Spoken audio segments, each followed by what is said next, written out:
السلام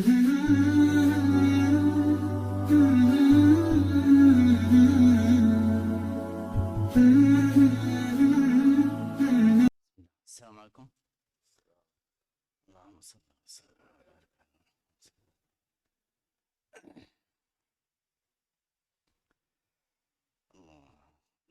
Nous sommes en train de vivre le dernier vendredi du mois de Ramadan. C'est comme qu'on a un visiteur qui vient chez nous, qui est très cher, et il va nous dire Salam alaikum, je vais partir, je vais revenir, Inch'Allah, l'année prochaine. C'est en avoir la nostalgie de cet visiteur qui vient chaque année. Ramadan, c'est comme un marché. Vous savez, comme un marché. Un marché qui s'ouvre et qui se ferme. Il ouvre à 9h du matin, il ferme à 9h du soir. Si tu en viens pour aller acheter quelque chose, tu l'achètes. Si tu commences à tourner dans le marché, ils vont te dire, monsieur, on va fermer les 9h. Oh, je vais acheter, mais c'est trop tard, on va fermer, reviens demain matin. Ramadan, souq, qama wa intaha. Ramadan, c'est un marché qui est établi, qui est parti. ربح من ربح وخسر من خسر. اللهم اجعلنا من الرابحين. اجعلنا من الرابحين. رمضان سوق قام وانتهى. ربح من ربح وخسر من خسر. طوبى للرابحين. طوبى للرابحين. الله يجعلنا منهم ان شاء الله الرحمن الرحيم.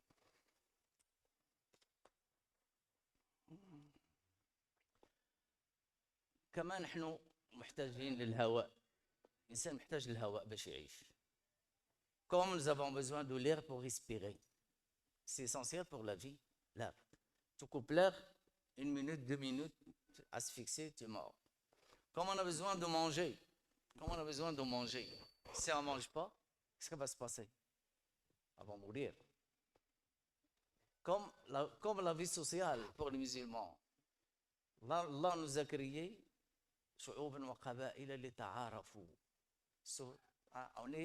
on est des sociaux, on n'est pas des animaux qui vivent dans le jungle, dans les forêts. Ça, c'est des choses qui sont essentielles pour l'être humain pour vivre. L'air, c'est très important. Allah, il dit dans le Coran, pour le croyant, quand Allah subhanahu wa ta'ala, فمن يريد الله أن يهديه ويشرح صدره للإسلام.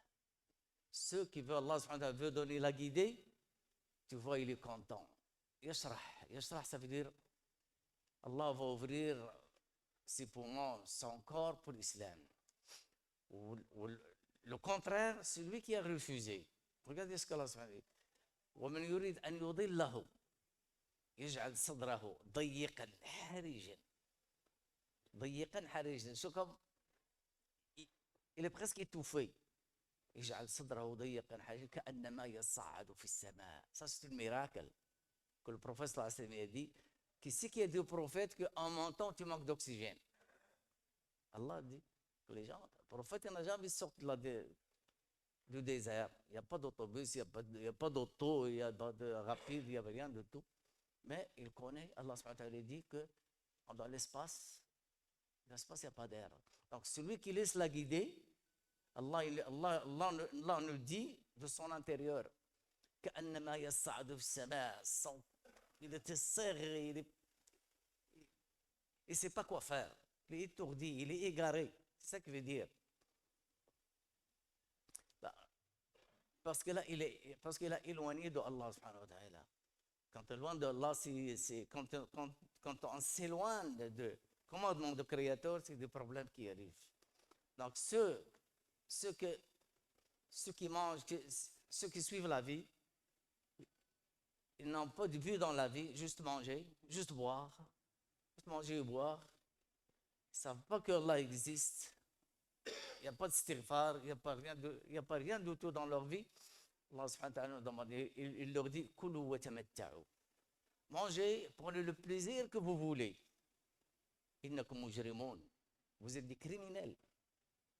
Parce que vous avez suivi votre destin, vous avez suivi votre plaisir et vous avez laissé l'essentiel. celui qui vous a donné ces affaires avec lesquelles vous réjouissez. Donc, donc Allah subhanahu wa ta'ala, quand il parle des musulmans, il dit Dhkuruni, rappelez-vous de moi. Rappelez-vous de moi. Quand il parlait aux Israéliens, il dit Udhkuru ni'mati. Parce que les gens sont des matérialistes. Donc, si on est matérialiste, on va être dans cette verset. Udhkuru ni'mati. Toujours il rappelle Udhkuru ni'mati. Udhkuru ni'mati. Vous êtes égarés, vous êtes arrivés, le pharaon vous a torturé.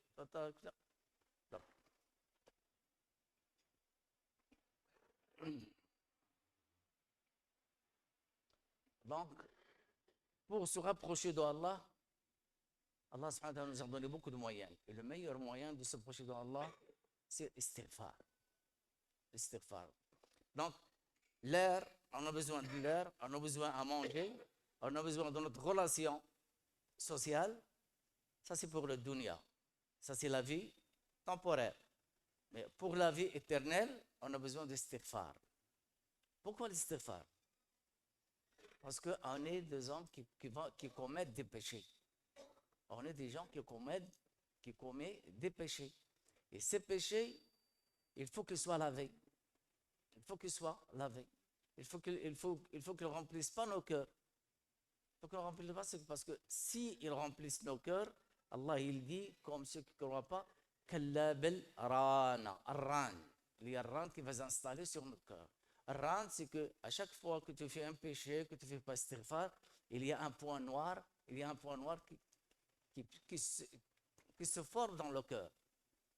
Un point noir, toute la journée, chaque journée, tu ramasses des points noirs jusqu'à temps que ça devienne noir. Elle ne tient plus, il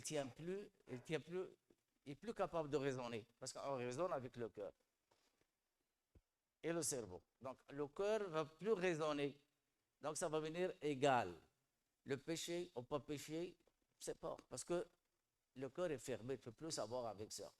Donc, quand on garde continuellement l'istighfar, ça veut dire que Allah subhanahu wa ta'ala, on est toujours de rappel que Allah subhanahu wa ta'ala, il dit, si mon abd, si mon slave se rappelle de moi, s'approche de moi de ces mesures, je m'approche de lui de cette mesure. Un bras. S'il se rapproche de moi d'un bras, je me rapproche de lui de cette distance. S'il fait le rappel de moi, s'il me rappelle moi dans son cœur, je me le rappelle moi aussi à mon intérieur. Mais s'il me rappelle de moi devant un groupe, je vais se rappeler de lui, je vais mentionner dans un groupe plus meilleur que lui. La distance ici, c'est pas cette mesure. Ça veut dire un acte qui est peu. Allah l'accepte. Un acte qui est peu. C'est un acte qui est plus grand que celle-là. Et comme ça, c'est un acte qui est immense. Tu fais des choses qui sont bonnes, tu aides les gens, tu donnes les sadaqas, tu fais ça. Allah subhanahu wa ta'ala te rapproche de plus, jusqu'à temps que tu sois nommé dans le ciel.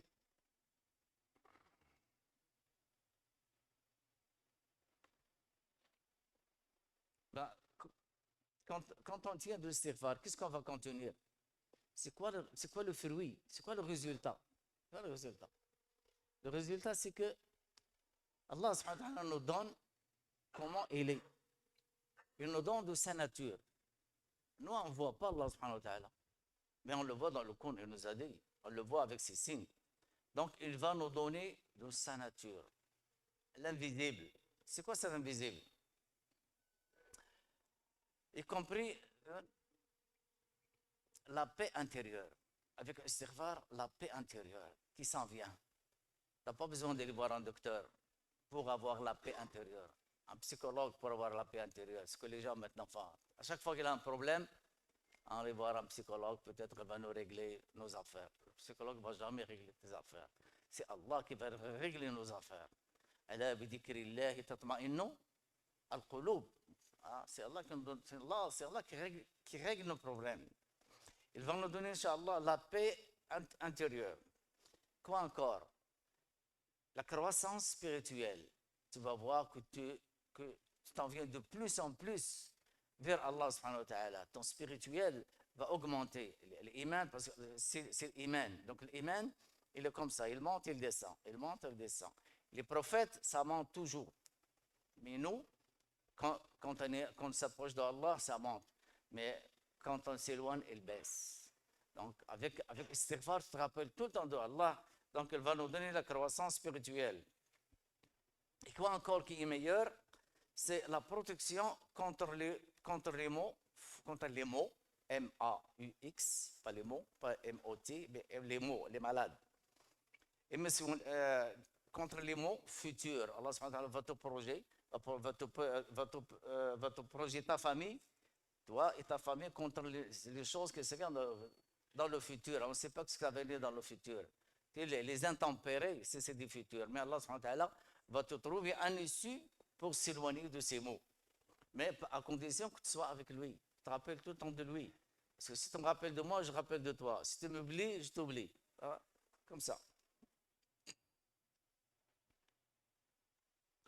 Comme j'ai dit tantôt, chaque acte qu'on faisait, chaque pas qu'on faisait vers l'islam, agit comme nettoyant, de nettoyer le cœur des impurités des péchés. Les impurités des péchés que j'ai entendu qui s'installent dans le cœur, l'istighfar, chaque action, chaque mot qu'on dit astaghfirullah, ça nettoie le cœur. Et ça nettoie jusqu'à temps qu'on rencontre Allah subhanahu wa ta'ala avec un cœur qui est sain.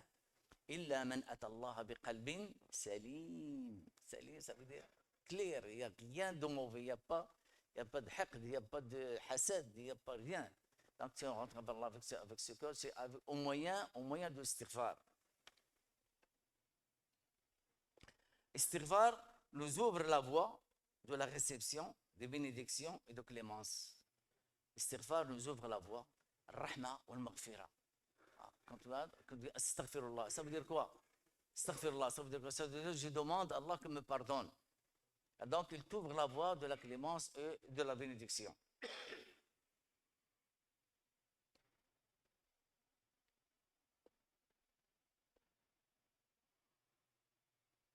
Donc l'istighfar, Inch'Allah, devrait être intégré dans notre routine. Chacun il a une routine. Il y a des gens qui ont une routine qui disent chaque matin je dois prendre un café. Je ne peux pas aller au travail sans café. Je ne peux pas commencer sans prendre. C'est une routine. Prendre le café le soir. Il doit regarder une spéciale émission, ça c'est une routine. Mais l'istighfar, ça devrait être la meilleure routine qu'on doit l'intégrer dans notre vie. Que nous devrons intégrer dans notre vie. L'istighfar, n'importe où. Je marche à l'extérieur, à l'intérieur. Je monte dans mon auto, je travaille je m'assois sur un bureau, je parle avec quelqu'un. Il faut que je garde istighfar tout le temps dans ma quotidienne. جزاكم الله خير.